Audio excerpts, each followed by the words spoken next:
Y yo presupongo, conocida la historia de la migración de unas 30.000 personas que salieron de tierras alemanas, principalmente desde Hesse, Renania y Palatinado, como respuesta al manifiesto del 22 de julio de 1763 de la zarina Catalina II la Grande y el establecimiento de 104 colonias madre y luego unas 70 colonias hija a ambos márgenes del bajo río Volga.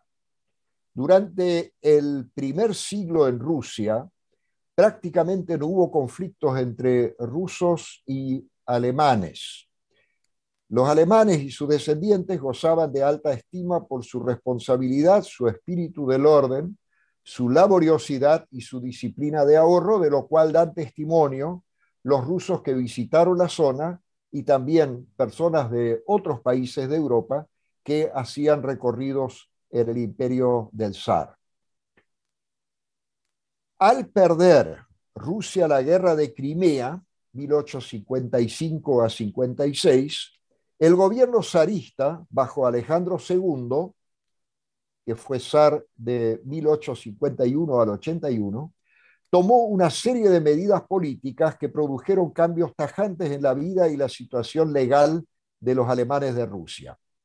Se anularon los privilegios otorgados por siempre, así decía el manifiesto, por Catalina II a los alemanes, fundamentalmente la autoadministración y la exención del durísimo servicio militar ruso. Esto hizo que muchos miles emigraran a las Américas. Y digo las Américas porque fue al norte y al continente sudamericano.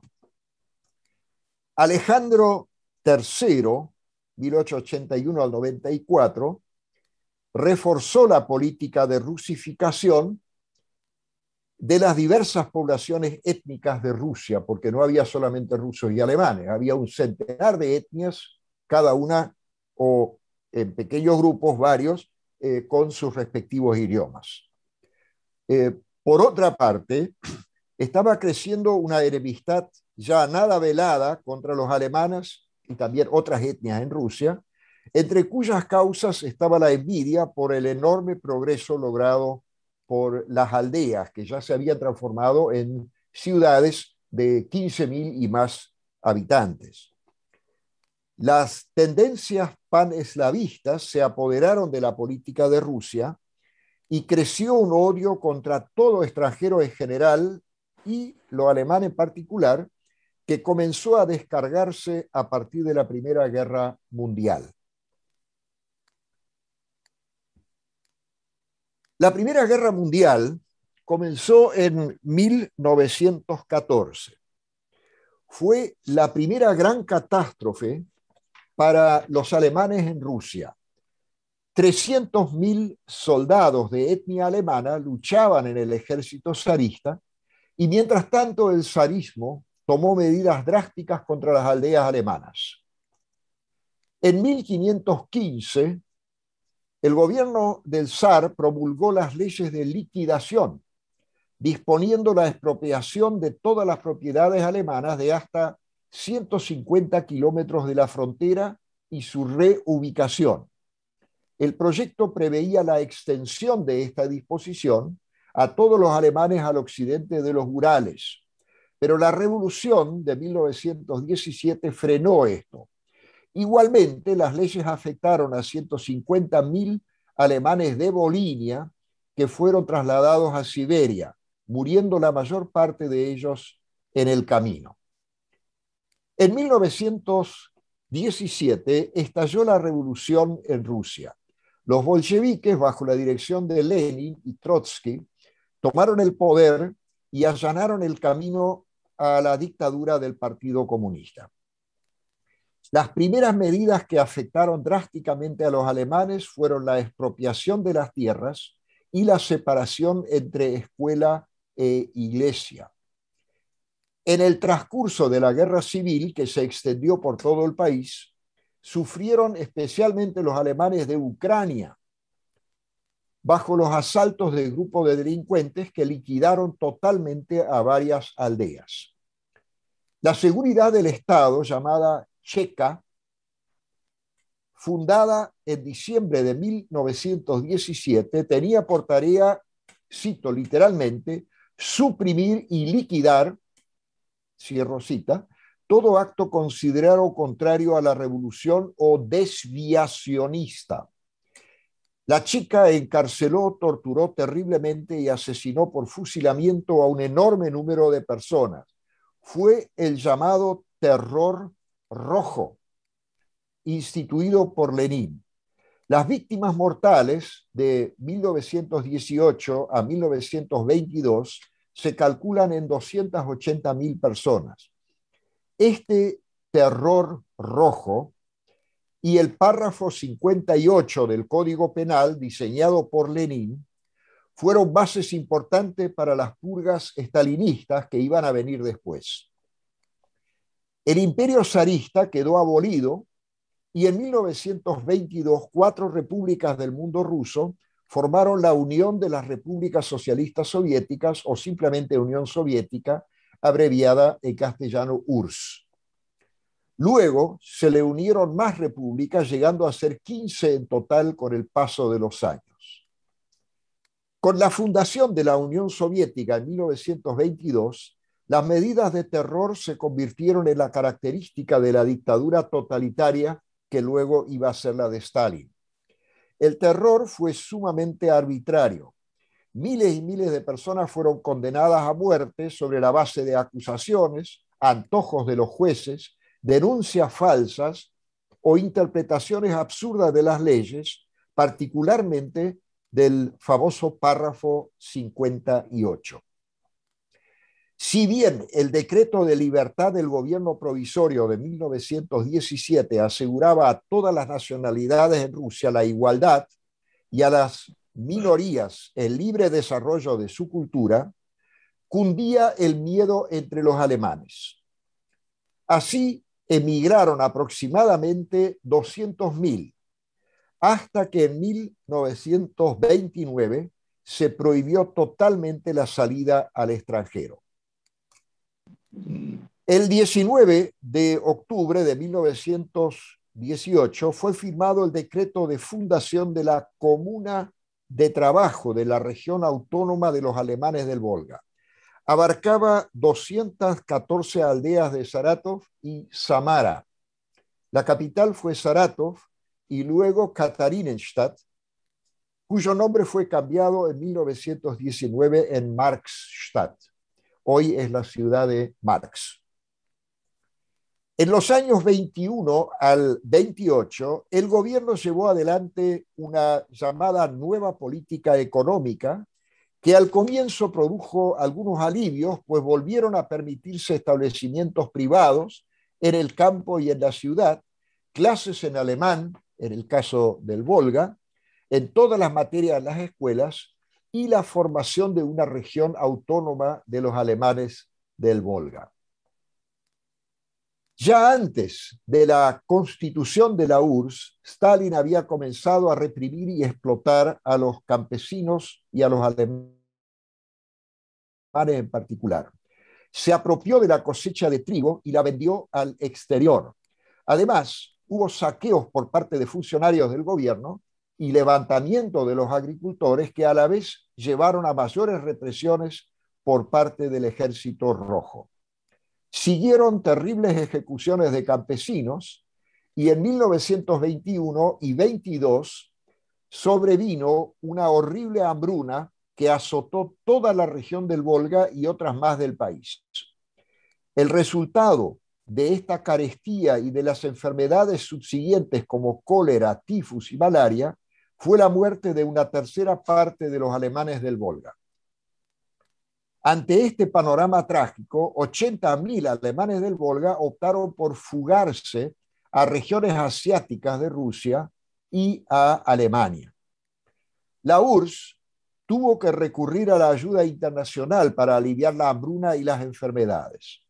Así también permitió que la Asociación de los Alemanes del Volga, con sede en Berlín, juntara dinero para los agricultores totalmente empobrecidos. Esta colecta se extendió incluso a Entre Ríos, siendo enviado el pastor Jacob Riffel para ello. Luego él se quedó aquí para asumir un cargo pastoral en Lucas González. El 6 de enero de 1924 se constituyó la República Autónoma Socialista Soviética de los Alemanes del Volga, con 3 idiomas oficiales: alemán, ruso e ucraniano. Esta república abarcaba la mayor parte del compacto geográfico y cultural alemán del Volga, pero no era totalmente idéntica al mismo. Su capital fue la ciudad de Pokrovsk, que en 1931 pasó a llamarse Engels.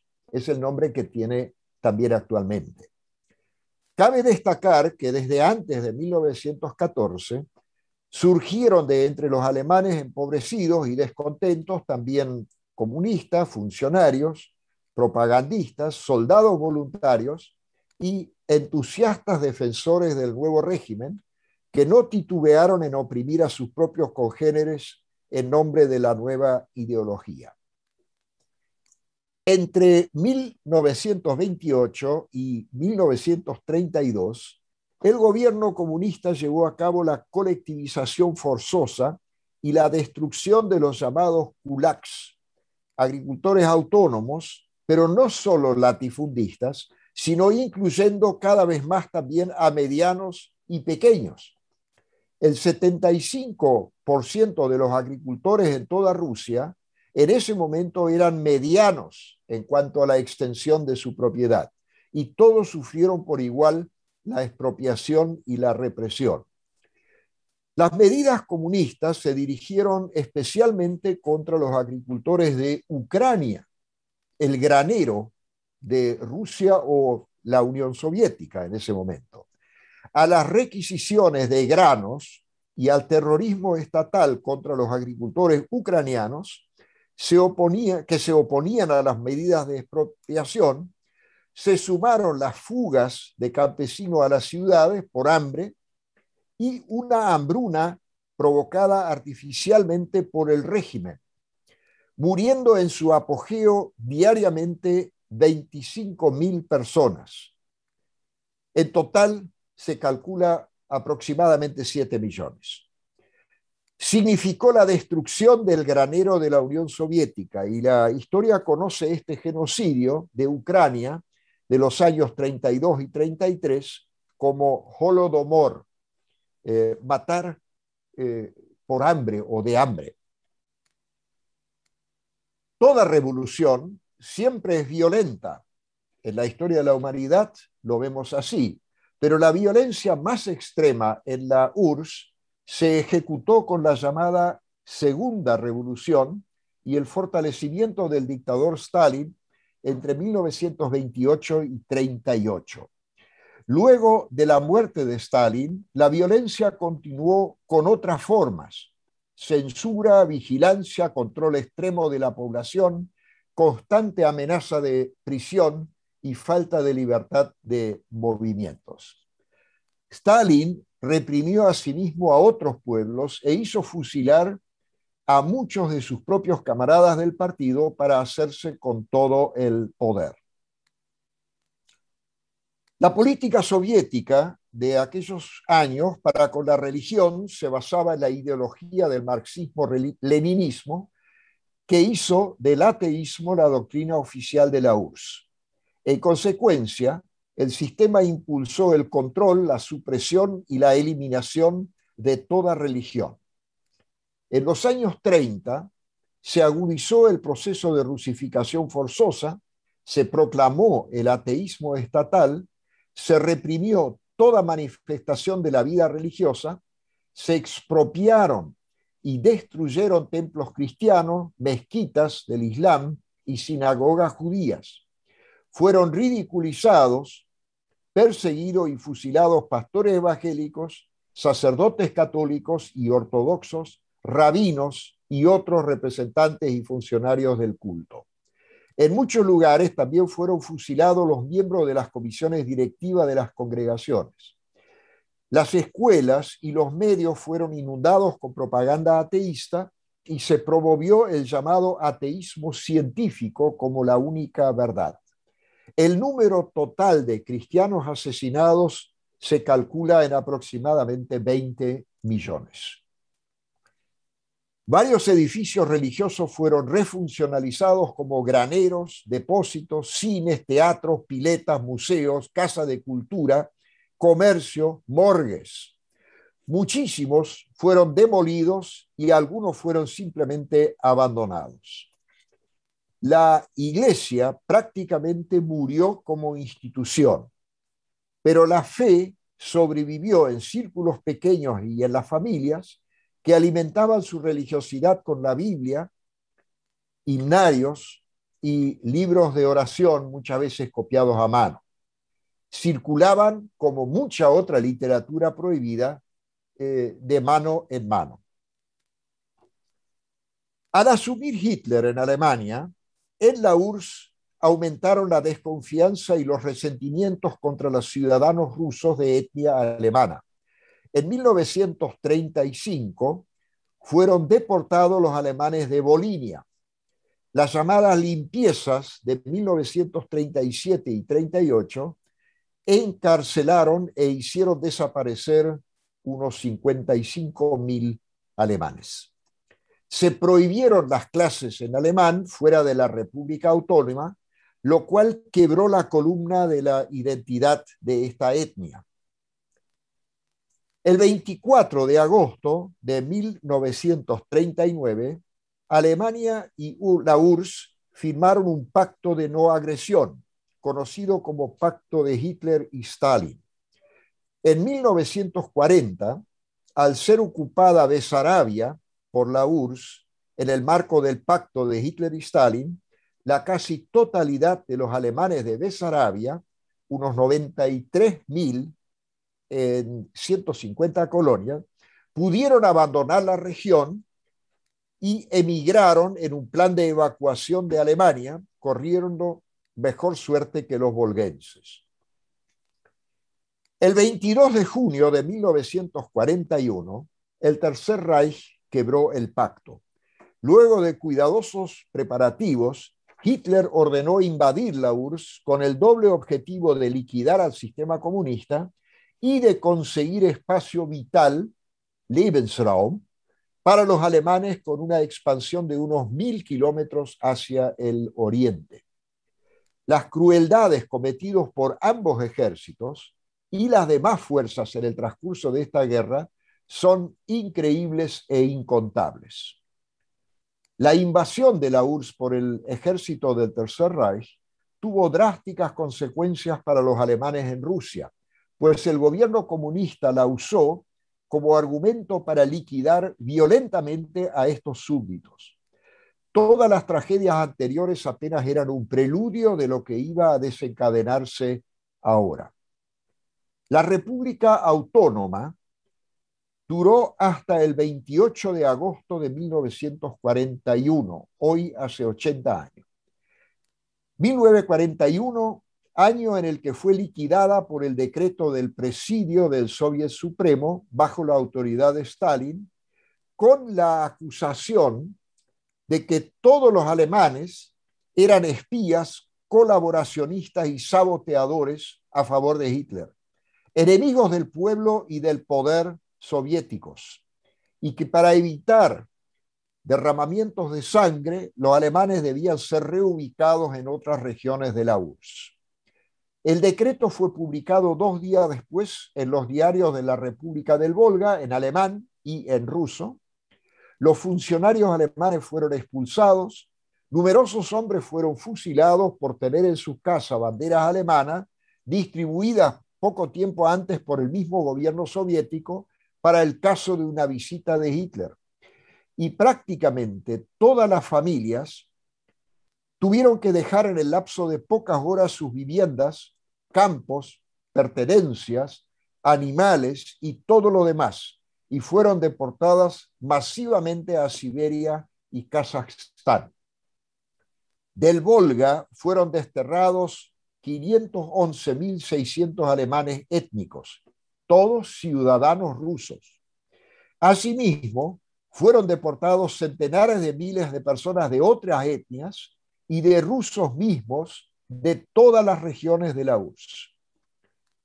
A los alemanes les fueron quitados sus derechos civiles, los hombres de 15 a 60 años de edad, como también las mujeres sin criaturas, a su cuidado fueron obligados a una modalidad militarizada de trabajo forzado bajo régimen carcelario, la Trudarbía, ejército de trabajo, que llevó a muchos miles de hombres y mujeres a la muerte.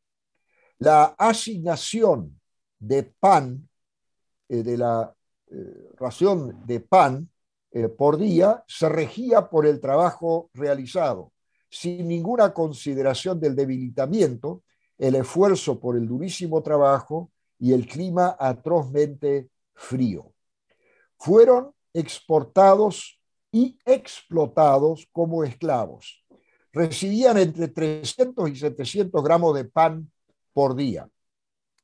Las condiciones higiénicas eran calamitosas, los internos tenían que trabajar y dormir con la misma ropa hecha harapos, no había colchones ni ropa de cama.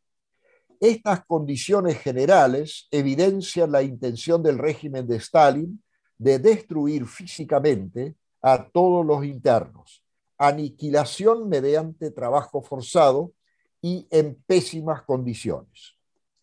El decreto de liquidación de la República Autónoma se refería oficialmente solo a los alemanes del Volga, pero en la práctica afectó a todos los alemanes en la parte europea de la URSS. Los alemanes fueron puestos bajo vigilancia estricta de una comandatura, debían registrarse continuamente y no tenían libertad para viajar. Este régimen duró hasta 1955.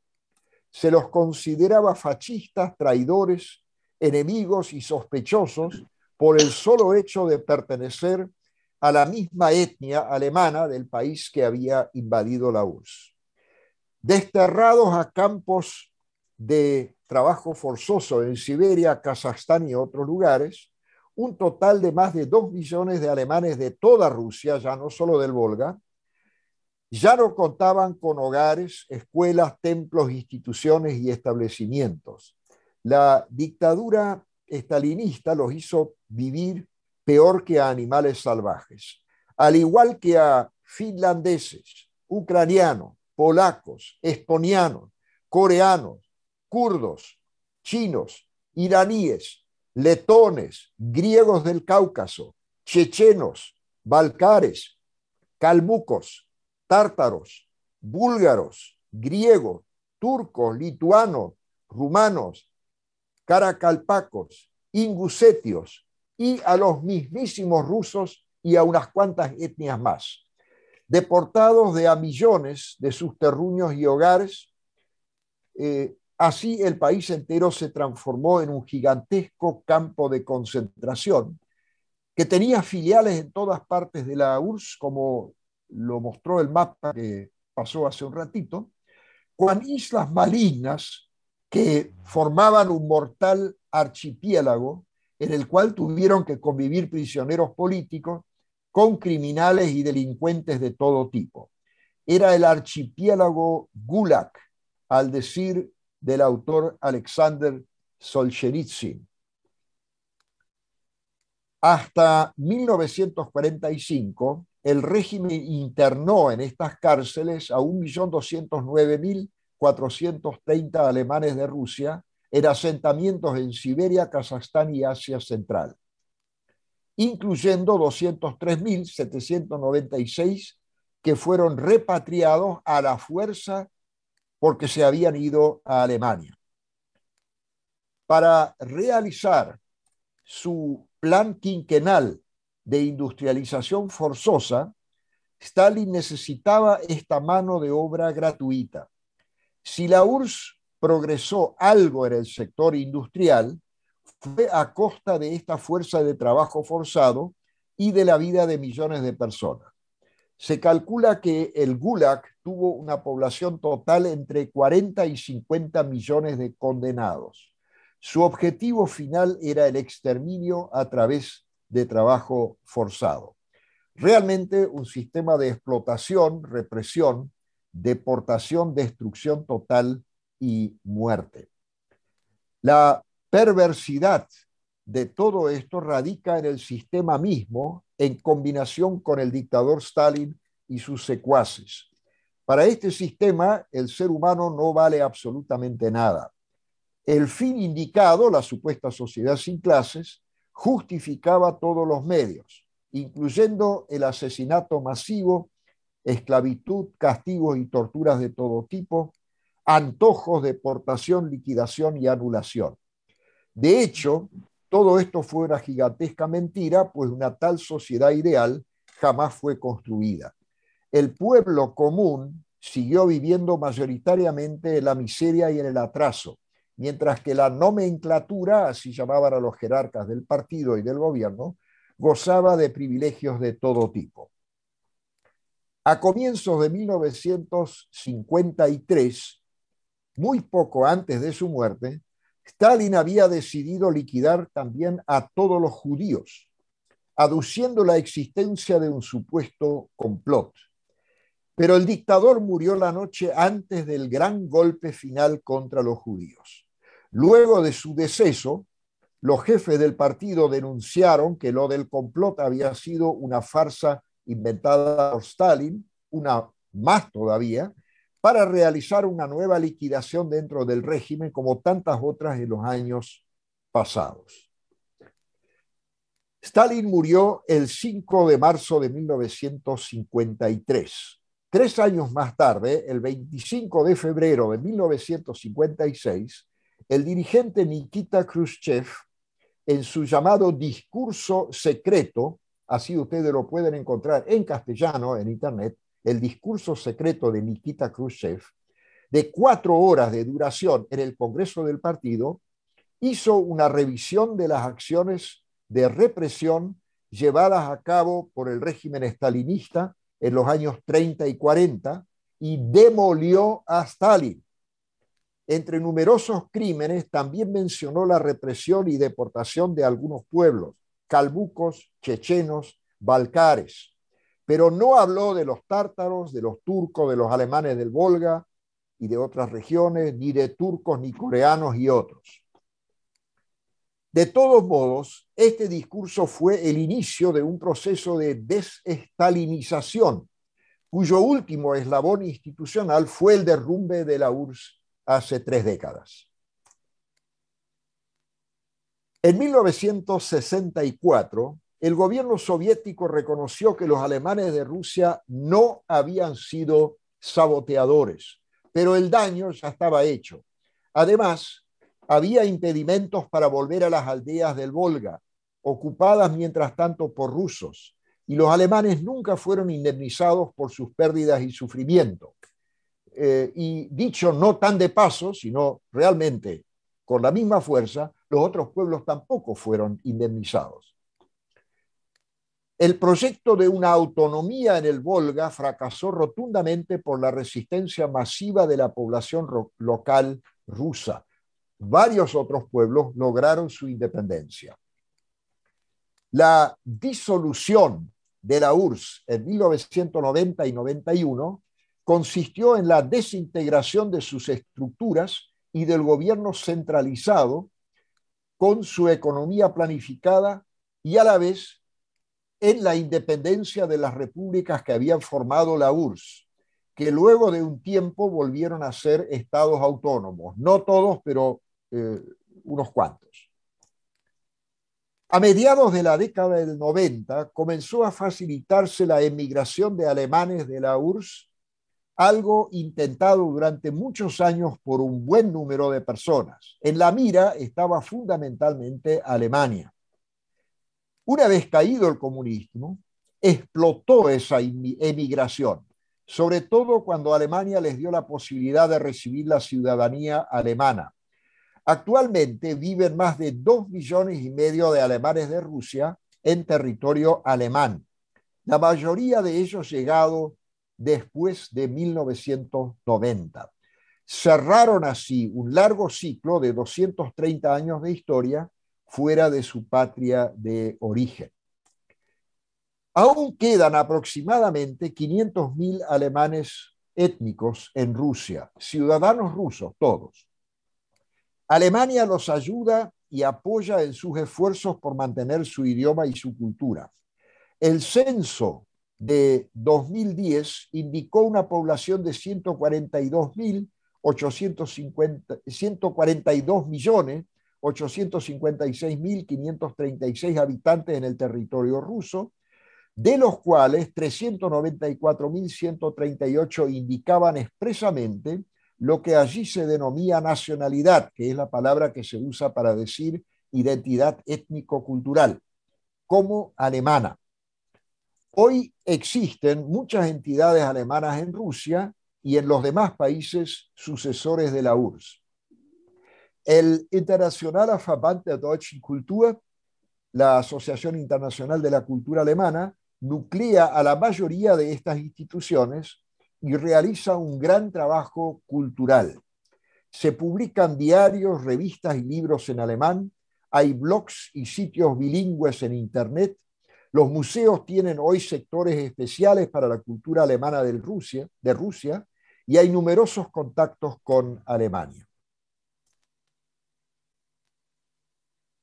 Quiero agregar a esto algunas palabras sobre el renacimiento de las iglesias en Rusia. En Kazajstán y algunas otras regiones de Rusia volvieron a surgir hace algunas décadas tímidos brotes de vida religiosa. En los años 70, la Federación Luterana Mundial designó a un obispo luterano báltico para que visitara regularmente a estos pequeños grupos dispersos en la vasta geografía.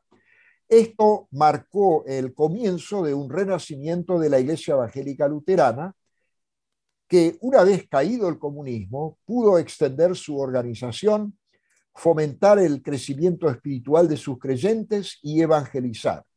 Hoy esta iglesia tiene fácilmente 10.000 miembros en plena comunión y muchas personas del entorno ruso interesados en la fe. El Estado devolvió a comunidades registradas de la religión que fuere varios edificios de antiguos templos, refuncionalizados durante la era soviética como depósitos, cines, museos y otros usos. En algunos casos les concedió terrenos para construirse algo por su cuenta. También renació la Iglesia Católica Romana, que siempre había sido minoritaria en Rusia y lo sigue siendo. Y fundamentalmente renació la Iglesia Ortodoxa rusa, hoy en plena expansión, gracias al enorme fomento económico por parte del gobierno, que a todas luces la necesita también como un apoyo de su gestión. Y vamos a hablar de la palabra genocidio. Se habla de genocidio cuando se evalúa el terror y la liquidación de personas que no son una, dos o tres, sino muchas, miles y a veces millones. Este término se implantó en el lenguaje político y jurídico a partir de las preocupaciones y reflexiones de Raphael Lemkin, un abogado polaco judío.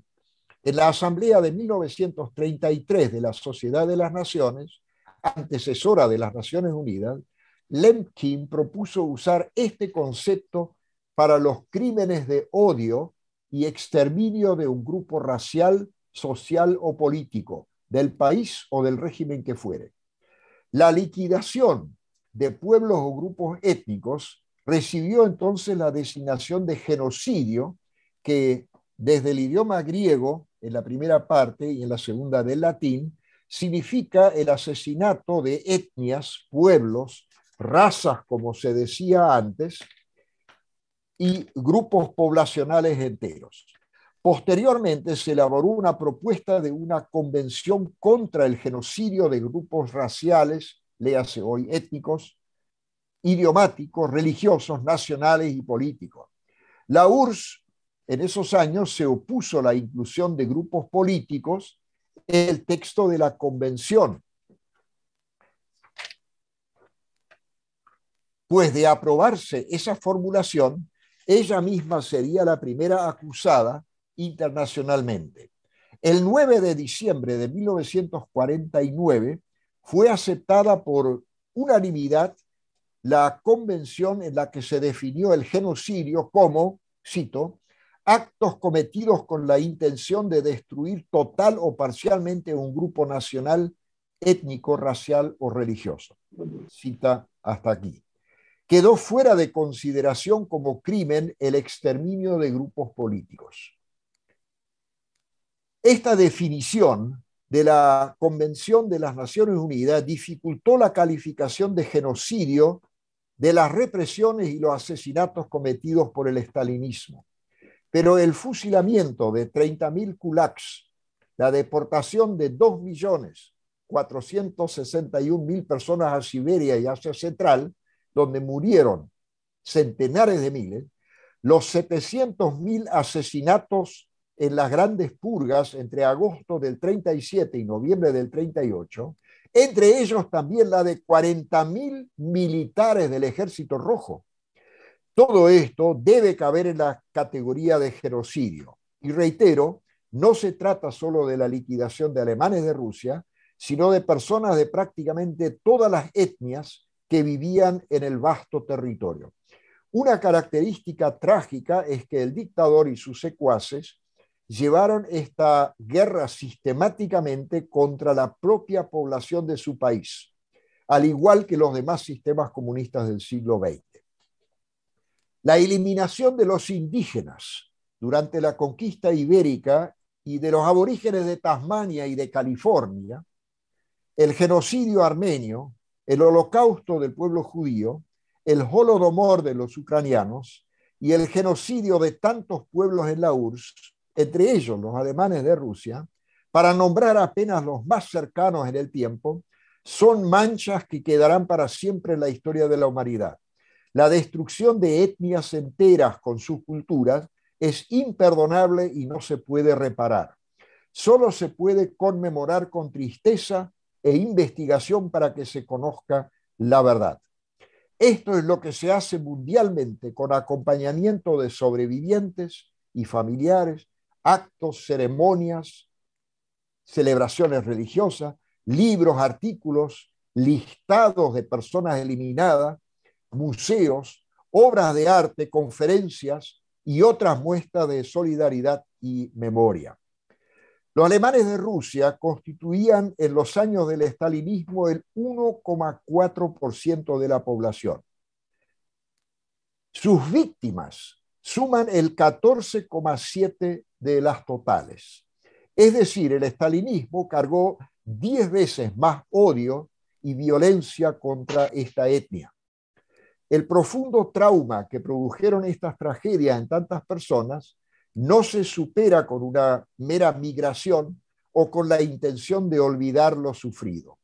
Es un sagrado compromiso de todos tomar nota de lo que ha pasado, solidarizarnos con las víctimas y apreciar su fuerza. Para esto, además de buscar información en textos, también nos pueden ayudar las obras de arte que dan testimonio de las tragedias. Muchas gracias.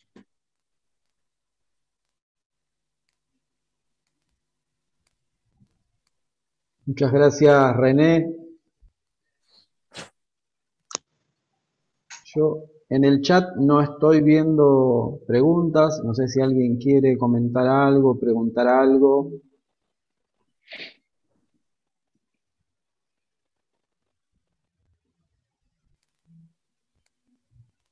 Hola, hola, hola.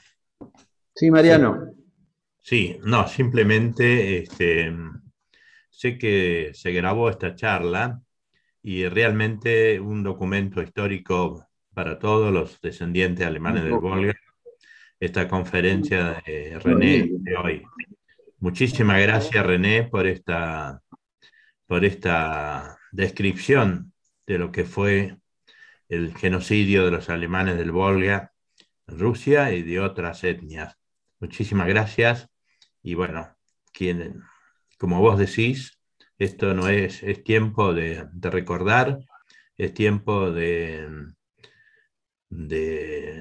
tomar conciencia de lo que ha pasado y seguir luchando cada día para reivindicarnos como descendientes alemanes del Volga. Muchas gracias, René. Gracias a vos, Mariano. ¿Puedo yo, Leandro? Sí, adelante, Karin. Muchas gracias, René. Esto ha sido muy, muy bueno, muy aleccionador. Me llamó mucho la atención de esta formación de la República Alemanes del Volga, República Socialista Soviética Alemanes del Volga. Tal vez nos puedas decir algo más, porque he escuchado alguna vez, pero es una gran novedad.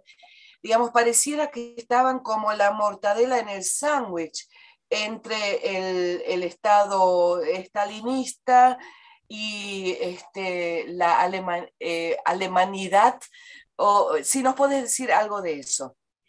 Sí, para entender esto hay que recordar que en la antigua Rusia zarista y luego también en la URSS se manejaba el siguiente esquema.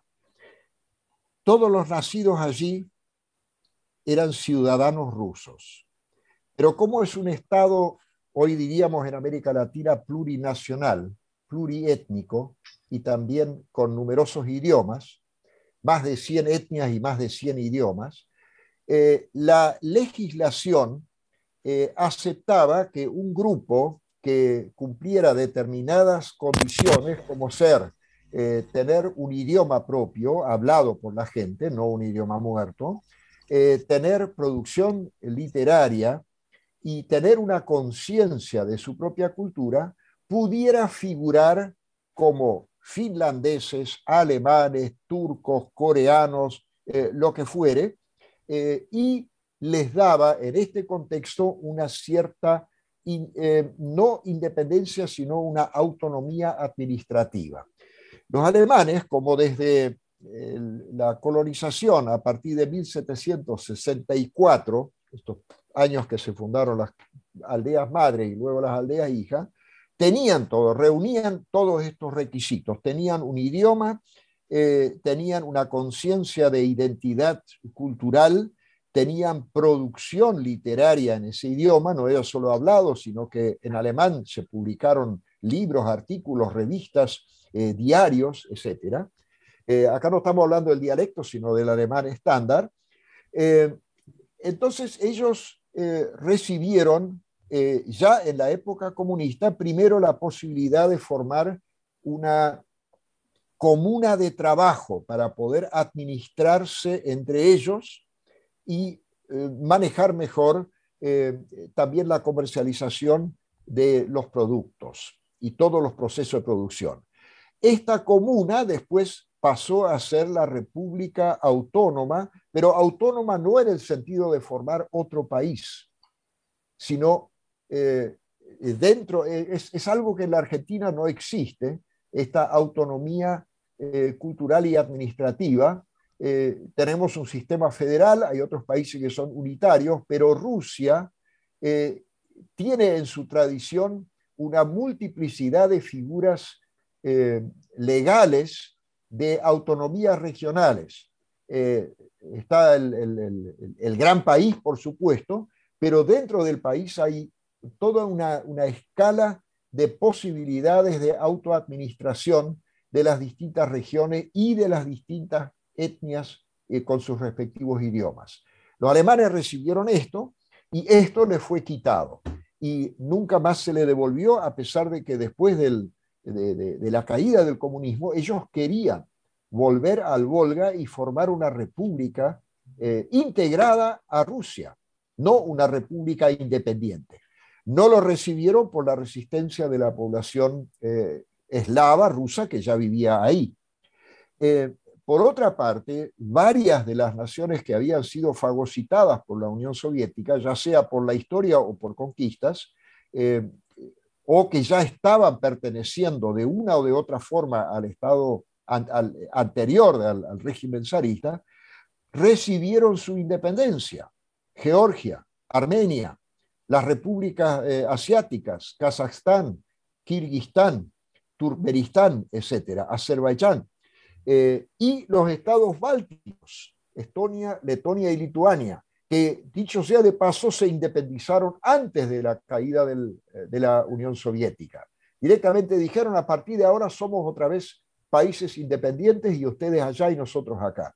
Como el sistema ya no los podía castigar como en años anteriores, les dieron esa independencia. Eso fue bajo Gorbachev.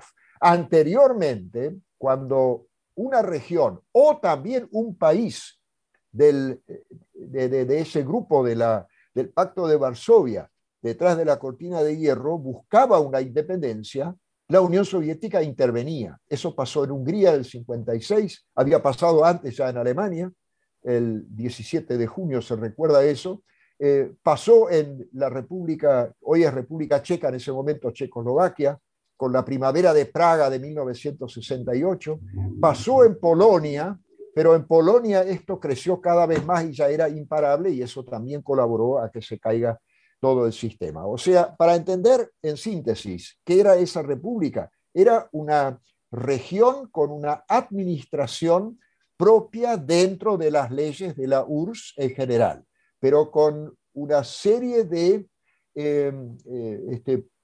privilegios, no es la palabra correcta, quizá habría que decir con una serie de cláusulas que le daban poder a la administración propia, siempre dentro del régimen soviético.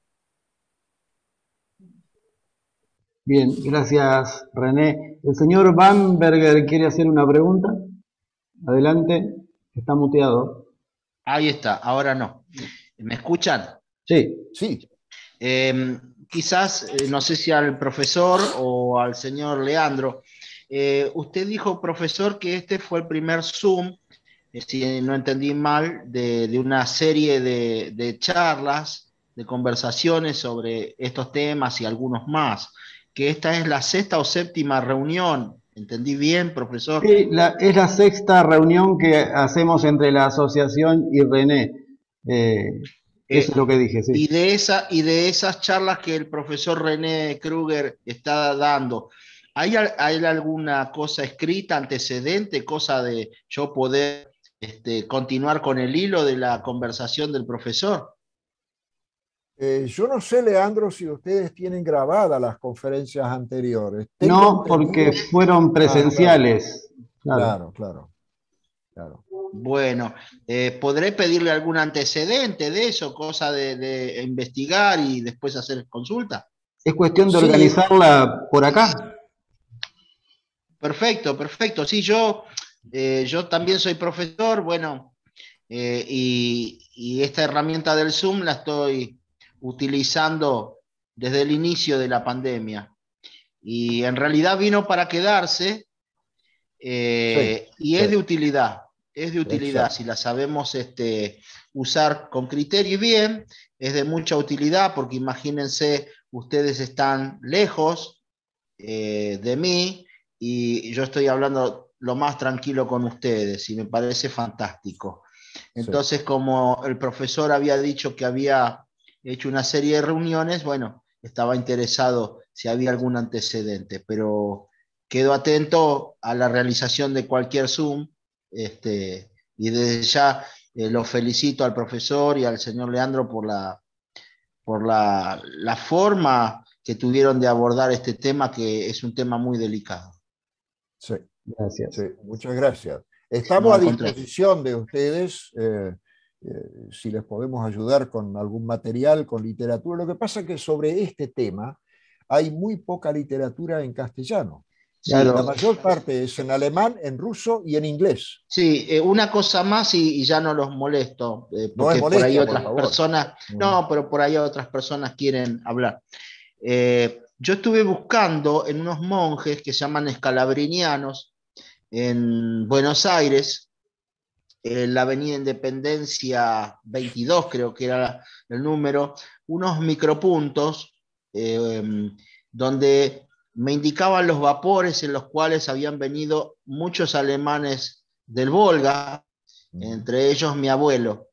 Yo no lo pude encontrar ahí y me mandaron a Flores también, a otros monjes, y no puedo encontrar ese dato.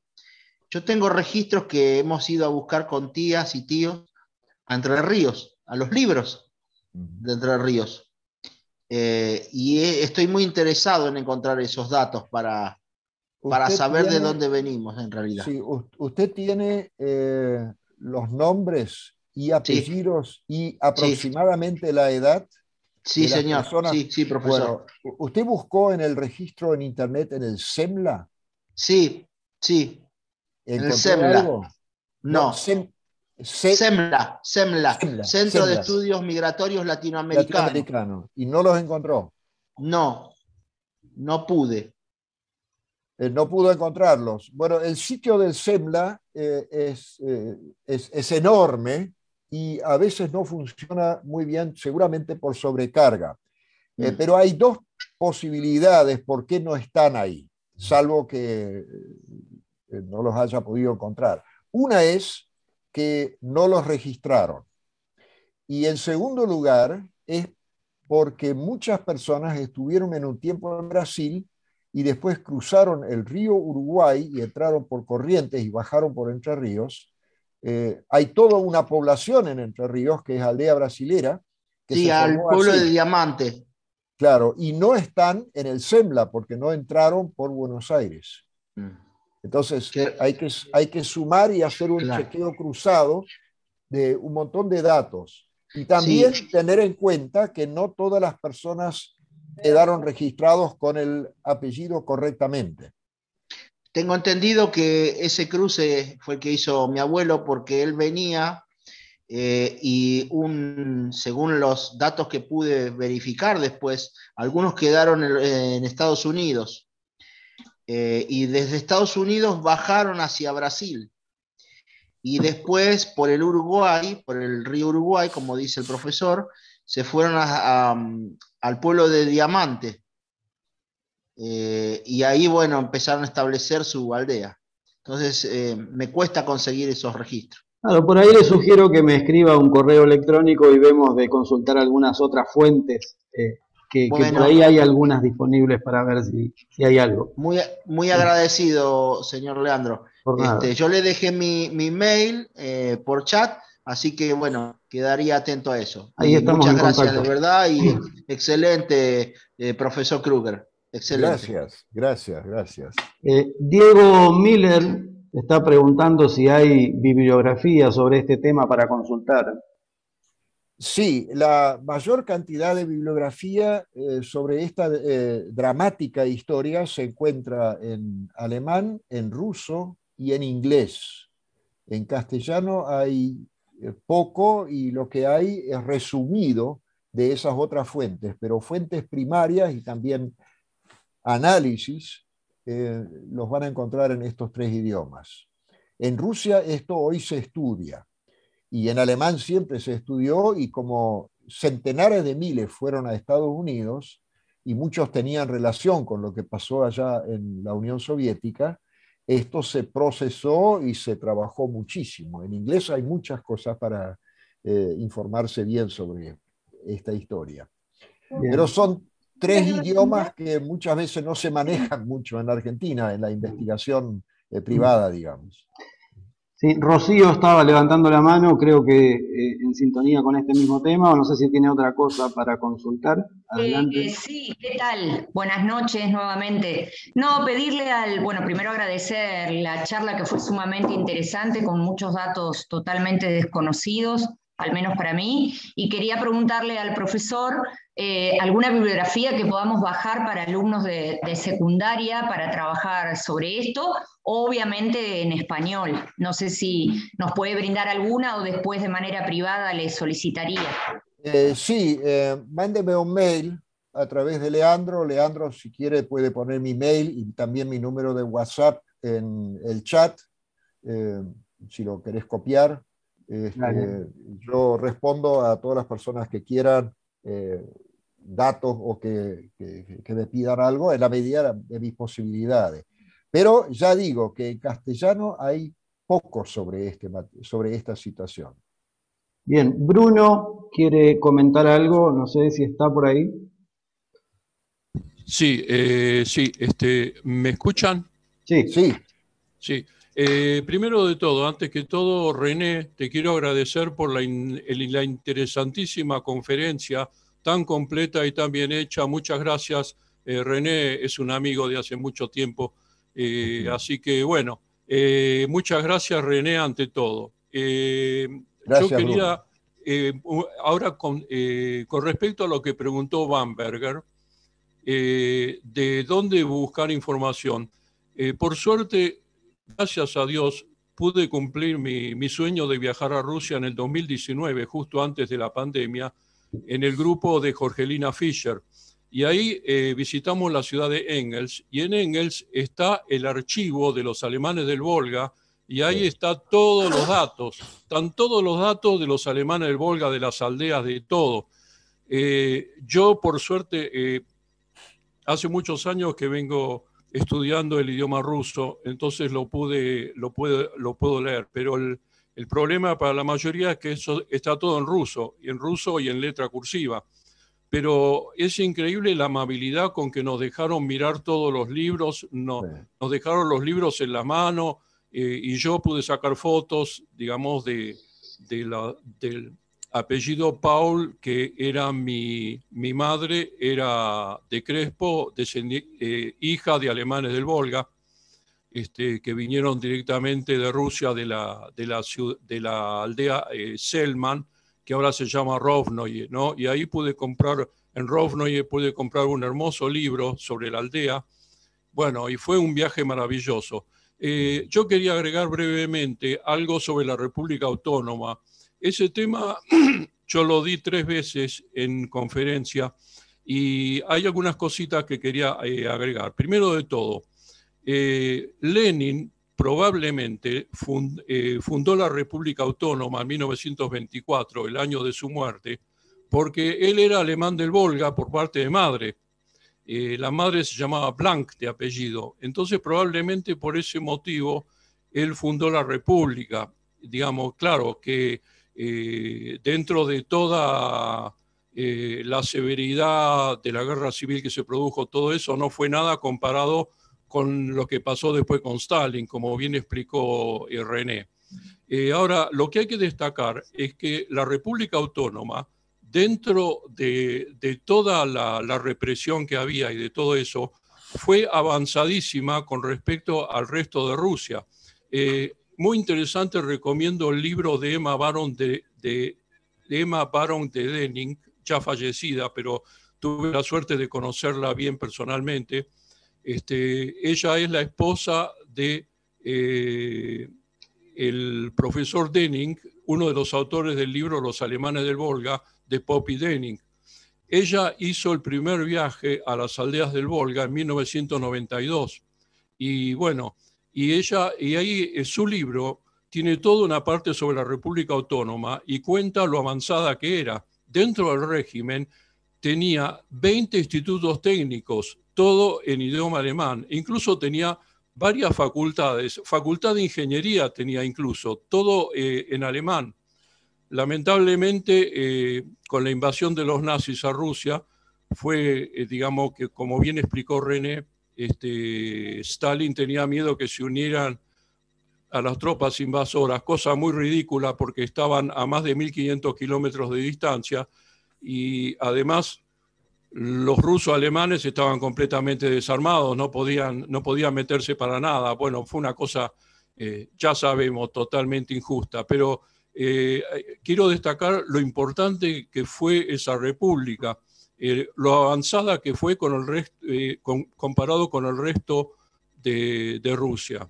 Bueno, eso es todo que quería agregar. Muchas gracias, René, por todo y nos vemos. Gracias por todo. Gracias, Bruno. Quiero agregar dos cosas todavía.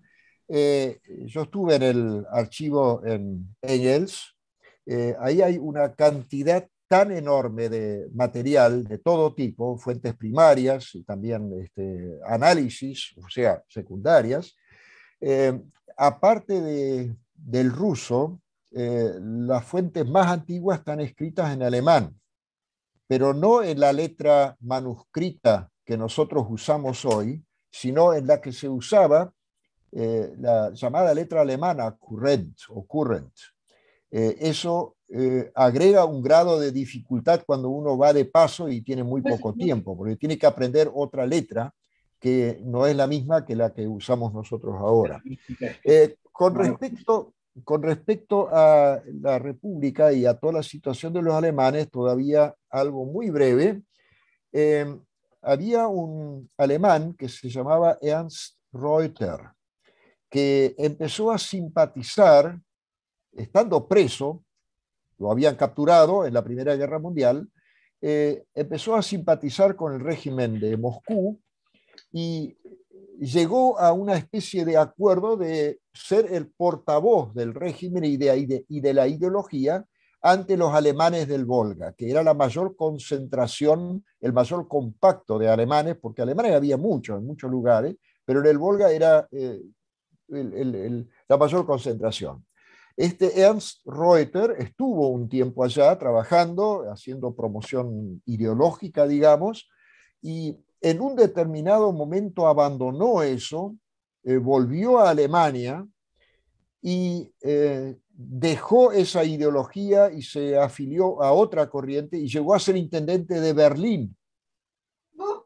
Claro. Es un camino biográfico sumamente interesante, de alemán a prisionero soviético, de ahí a propagandista comunista para los alemanes del Volga, y después una especie de conversión política y un distanciamiento de todo el sistema y llegar a ser intendente de Berlín.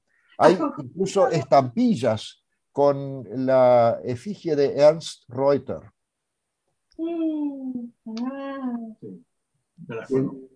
Silvina, ¿vos querías decir algo, me pareció? Adelante. Sí, hola Leandro, mucho gusto. Bueno, primero agradecerles a vos por esta invitación que me llegó a través de mi esposo, que tiene un contacto con alguna gente de la localidad. Y bueno, yo quería manifestarles primero, felicitarlo a René por su exposición, por revalorizar estos temas, por recordarlos. Tengo mucho interés en estos momentos de saber algunas cuestiones que desconozco. Mi familia proviene de las colonias número 1 de Coronel Suárez, y yo quería pedirles, como no he tenido acceso a las otras exposiciones, me gustaría que comparto lo que dijo este señor, de que el Zoom nos permite unirnos y aprender muchas cosas que si fuera físicamente no lo podríamos hacer. Por lo tanto, si ustedes si René o otros expositores tuvieran información de las primeras migraciones de alemanes del Volga, que creo que eran condiciones de pobreza, supongo yo, o de necesidad, pero no esto del exterminio, ¿no? Que fue fatal. No. A ver. La primera salida que llegó a la Argentina se produjo a fines de 1877. Ahí deben estar mis abuelos, y eso es lo que necesito saber. En los últimos días de diciembre llegó un pequeño contingente que se trasladó a Hinojo y fundó la colonia Hinojo el 5 de enero de 1878. Pero el primer grupito pequeño llegó ya los últimos días de diciembre. El grueso de la migración empezó a llegar a partir de 1878. Y de ahí en adelante hay que ir hasta los años 20 del siglo XX. Eso fue antes, la mayor cantidad salió antes de la revolución bolchevique o comunista. Del holocausto se escaparon pocos. Sí, sobre esos primeros inmigrantes hay algunas listas publicadas en algunos libros, eso es accesible. Por ahí dejé mi correo en el chat, escribime y vemos si encontramos a la familia. Bueno, gracias y ténganme en cuenta para si hay alguna otra charla, me manden información. Un gusto, un placer conocerlos. Gracias. Gracias. ¿Alguien más? ¿Juan? Yo vi en el chat, dice de Martín Galich, creo que el lugar en Diamante de Entre Ríos se llamaba Colonia General Alvear. Bueno, Diamante es la ciudad en cuya cercanía se creó la llamada colonia alvear. Las aldeas que se fundaron allá son Valle María, aldea protestante y algunas otras más, y después de la primera tanda se fundó aldea de la que estuvimos hablando hoy, aldea brasilera, con alemanes del Volga que pasaron por Brasil. Es correcto que eso, toda la región se llama Colonia General Alvear, pero las aldeas tienen después nombres propios. Además no tienen un solo nombre, sino tienen, como buena tradición, 2 o 3 nombres. Tienen el nombre oficial, tienen un nombre que les dieron, algunos tienen un apodo, que no voy a repetir acá para no ofender ni a nadie si está alguien de esas aldeas, y en algunos casos las personas de más edad les solían dar también el nombre de la aldea de la que salieron de Rusia. Sí. En Rusia las aldeas alemanas tenían un nombre ruso y un nombre alemán. Por las vicisitudes de la historia, en un determinado momento se prohibieron los nombres alemanes, después se reinstituyeron y después con el régimen comunista perdieron totalmente los nombres alemanes y tienen solamente nombres rusos. Y algunos han cambiado varias veces. Hay aldeas que tienen hasta 10 nombres diferentes. Todo para sumar confusión. Eso sumado a los nombres de las distintas generaciones de los jefes de familia, que hay un Juan desde 1700 hasta el 2021, con el mismo apellido. Exactamente. ¿Sí? Un Juan con el mismo nombre y apellido desde todos esos años. ¿Alguien tiene alguna otra pregunta, algún otro comentario? Ya estamos en 1 hora y media, si no nos vamos a... Hay alguien, Patricia Viviana Uric, pregunta, ¿en Rusia hay alguna embajada que sea específica para recibir o ayudar a descendientes de alemanes del Volga que quieran ir a Rusia? Que yo sepa, no.